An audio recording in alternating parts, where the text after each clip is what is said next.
Bonjour, vous écoutez l'épisode numéro 32 de Parlons divorce avec Karine. Aujourd'hui, nous allons aborder la jalousie et les dangers que cela engendre pour le couple. Vous le savez, dans ce podcast, on aborde toutes les questions qui sont liées à la séparation, au divorce, sous l'angle juridique, mais également sous l'angle psychologique. Et dans ce podcast, on aborde également quelque part des outils qui peuvent permettre au couple d'éviter cette séparation. Parce qu'en étant confrontée de près à toutes ces séparations, j'ai pu entreapercevoir des fonctionnements, des organisations de couple qui mènent justement à ces séparations. Et la jalousie est notamment un des éléments qui met véritablement en danger le couple. Donc pour cela, il me semble déjà important d'expliquer comment fonctionne cette jalousie, ce qu'elle entraîne, et puis enfin essayer de trouver des remèdes peut-être à cette jalousie, comment travailler sur ce point pour éviter d'être pris au piège dans la jalousie, parce que comme vous allez le voir, ce fonctionnement mène souvent à la perte du couple. Derrière la jalousie, il y a quelque chose d'assez dangereux qui mène à ce que j'appelle de la manipulation. Et on le voit de plus en plus dans les couples, même dans la presse, on parle beaucoup de manipulateurs et autres, et la jalousie est la porte d'entrée à une forme de manipulation. Il est donc important de comprendre pourquoi la jalousie mène forcément à une impasse. Et on peut pas se dire « Oh, mais c'est parce que j'aime mon conjoint, que j'ai le droit finalement d'être jaloux ». La jalousie est une normalité. Je crois qu'il y a le mécanisme à comprendre pour qu'effectivement on puisse prendre conscience que ce n'est pas une normalité, mais surtout, elle ne servira pas à nourrir votre couple, elle ne vous permettra pas d'avoir un fonctionnement de couple épanoui. Alors qu'est-ce que c'est que la jalousie ? La jalousie, c'est la peur de perdre un lien ou une place. Mais c'est aussi, et surtout j'ai envie de dire, la volonté de posséder ce qu'on croit nous appartenir. C'est Christophe André qui fait cette analyse, d'ailleurs très fine, dans un de ses livres que j'aime beaucoup, qui s'appelle « Imparfait, libre et heureux », et je trouve son analyse assez juste. Il pose la problématique, d'ailleurs la problématique qu'on voit dans beaucoup de couples. Il y a une croyance, vous allez voir qui est erronée, mais en tout cas il y a une croyance dans le couple que l'autre nous appartient. C'est une conception, à mon avis fausse, du lien affectif. Donc, pour une personne jalouse, le lien affectif reposerait sur le fait que l'autre nous appartienne. Christophe André dit très clairement que c'est une conception erronée, archaïque et même primitive du lien. Donc, le lien affectif n'est pas une possession de l'autre. Et je le répète, personne n'appartient à personne. Et le fait finalement d'accepter l'amour d'un jaloux ou d'une jalouse reviendrait à accepter la soumission à cet instinct de possession qui est maladif. D'où l'importance d'être très ferme avec le comportement jaloux qui peuvent dévier sur de la manipulation. Et puisque, comme je viens de vous l'expliquer, cette jalousie se fonde sur le fait que on part du principe que l'autre nous appartient. Et à partir du moment où on a ce raisonnement au sein d'un couple que l'autre nous appartient, tout va être faussé par la suite. Et rien ne va pouvoir se construire sur du positif. Alors que l'essentiel au sein du couple devrait être reprise. Alors que l'essentiel devrait être au sein du couple l'objectif d'un lien épanouissant, c'est-à-dire la réciprocité et la volonté de donner envie à l'autre de rester, plutôt que d'essayer de l'empêcher de partir. Alors je vais la répéter cette phrase parce qu'elle me semble importante. L'essentiel dans le couple serait la volonté de donner envie à l'autre de rester plutôt que d'essayer de l'empêcher de partir. Je crois qu'on touche ici à l'essentiel de ce que pourrait être un couple épanoui, serait de dire mon objectif, lui donner envie effectivement donc de rester, tout faire pour que finalement le lien soit épanouissant et ne pas faire tout pour l'empêcher de partir parce qu'à partir de là, on est dans un fonctionnement qui va être douloureux souvent pour tout le monde. Bien comprendre que le fonctionnement de la jalousie part sur cette problématique qui est « je crois que l'autre m'appartient ». Et déjà là-dessus, sur le couple, on part sur un mauvais fonctionnement. Qu'on soit marié, pacsé, en concubinage, personne n'appartient à personne. Et si on pouvait ancrer cette conviction au fond de soi, la relation de couple serait tout autre, puisqu'on laisse la liberté à l'autre d'être qui il souhaite et la liberté d'être qui il souhaite être. Mais il n'appartient à personne.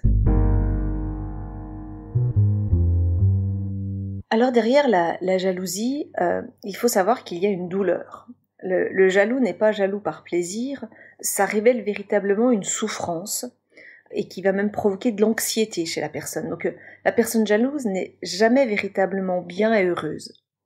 Et ce qui est encore plus terrible, c'est que finalement, le jaloux ne savoure jamais son bonheur. Il ne fait en outre que le surveiller. Donc on imagine un couple, madame est jaloux de monsieur, au lieu de savourer le fait de dire « j'ai la chance de passer ces années, ces moments avec mon mari », elle va plutôt être dans la peur de se dire qu'est-ce qui va se passer, à surveiller est-ce qu'il va partir, qu'est-ce qu'il va faire, qui il va regarder. Et donc finalement, on ne savoure jamais le bonheur d'être avec quelqu'un. Et c'est plutôt triste finalement de ne pas savourer ce bonheur. Donc le jaloux est dans ce fonctionnement plutôt malheureux, en souffrance, de jamais savourer son bonheur. Mais alors d'où vient finalement cette jalousie et puis comment peut-être travailler sur ce point-là? Alors, la jalousie, elle n'est pas de la faute de l'autre. On croit toujours, oui, mais c'est la faute de l'autre parce qu'il est comme ci, comme ça, parce qu'il ne rentre pas haute. C'est faux. La jalousie, elle vient de soi et elle vient principalement d'un manque d'estime de soi. Et c'est le fait de ne pas avoir confiance dans ses qualités, ne pas avoir confiance en qui on est, qui va conduire à un fonctionnement de jalousie. Et donc, travailler sur l'estime de soi va être capital parce que plus on va travailler sur l'estime de soi, on va pouvoir se dire, mais finalement, j'apporte à mon conjoint suffisamment de bonnes choses pour qu'il ait envie de rester. Et je n'ai pas besoin de l'emprisonner. Le jaloux, finalement, il a peur que ses qualités ne suffisent pas à retenir son partenaire. Et c'est là où on rentre dans des fonctionnements qui sont, pour moi, dangereux. On va finir par scruter, par même être sous une forme d'intimidation avec l'autre, et on va finir par vouloir l'emprisonner. Et là, je peux vous le dire avec assez de conviction pour le voir régulièrement dans les dossiers, à partir du moment où vous essayez d'emprisonner quelqu'un, comme tout être humain, il essaie de s'enfuir de cette prison. Et ça nous mène donc à des séparations. Donc vraiment, il est essentiel de travailler sur cet aspect-là. Si vous sentez que vous pouvez être dans ce fonctionnement, et on peut tous l'être à un moment donné, donc se dire attention, l'importance d'être vigilant à ce genre de sentiments, parce que si je m'enferme dans ce système de jalousie, ça ne me mènera à rien, et même voire pire, ça peut mener à la rupture de mon couple. Si on va un peu plus loin, je crois qu'aussi il faut se poser la question, est-ce qu'on pourrait être fier que notre conjoint reste parce qu'il est ligoté? Je crois qu'on ne peut pas être fier de ça. Et finalement, la seule chose qui doit être importante, c'est que si votre conjoint reste, c'est parce qu'il est heureux, c'est parce qu'il est bien à vos côtés. C'est la seule chose qui compte. Et d'accepter aussi que si à un moment donné notre conjoint n'est plus bien à nos côtés, pouvoir aussi accepter sa décision de partir, en ayant conscience que c'est extrêmement difficile et que ce soit créateur de souffrance. Mais le véritable lien, il est là, et la satisfaction, c'est que son conjoint reste, non pas parce qu'il est emprisonné ou ligoté, mais tout simplement parce qu'il est bien et il est heureux. Alors donc, que faire quand on est donc confronté à cette jalousie? C'est comme je vous l'ai dit, c'est travailler sur l'estime de soi. Ce travail, il nécessite à mon sens souvent l'aide d'un psychologue. Et le travail va essayer de repenser la manière d'être lié aux autres. Souvent, la situation de jalousie, d'un fonctionnement tel que celui-ci, il faut remonter à l'enfance et on retrouve des personnes qu'on a eu un lien insécure, c'est-à-dire des liens affectifs pas suffisamment sécurisants qui conduisent à ce fonctionnement-là à l'âge adulte. Et pour ça, ce n'est pas à votre conjoint de vous soigner ou de vous aider, c'est véritablement un psychologue. Alors, dans ce qu'on lit sur ce sujet-là, les psychologues nous disent, mais le problème, c'est que souvent, dans nos cabinets, c'est pas les jaloux qu'on a, c'est plus le conjoint qui subit la jalousie de son partenaire qui vient nous voir en consultation. Et je préférerais avoir la personne justement souffrant de la jalousie parce que c'est avec elle qu'on peut travailler et qu'on peut travailler sur son estime d'elle-même. L'estime de soi, je reviens souvent à ce sujet-là parce que je pense que c'est essentiel pour avoir confiance en soi, se sentir digne d'être aimé, se sentir bien dans sa peau. Ce travail, il passe de plein de façons, donc effectivement avec l'aide de psychologues, c'est prendre soin de soi, prendre du temps pour soi, et c'est pas de l'égoïsme ça, et je me bats contre ça parce que souvent on nous a fait croire que prendre soin de soi, c'était une forme d'égoïsme, et pas du tout, au contraire, c'est même un cadeau qu'on va faire aux autres parce que plus on est en accord avec soi-même, plus on est en paix et plus on est bien, plus on irradie autour de nous quelque chose de positif. Donc, comme je vous l'ai dit à titre liminaire, les ressorts de la jalousie conduisent à la manipulation.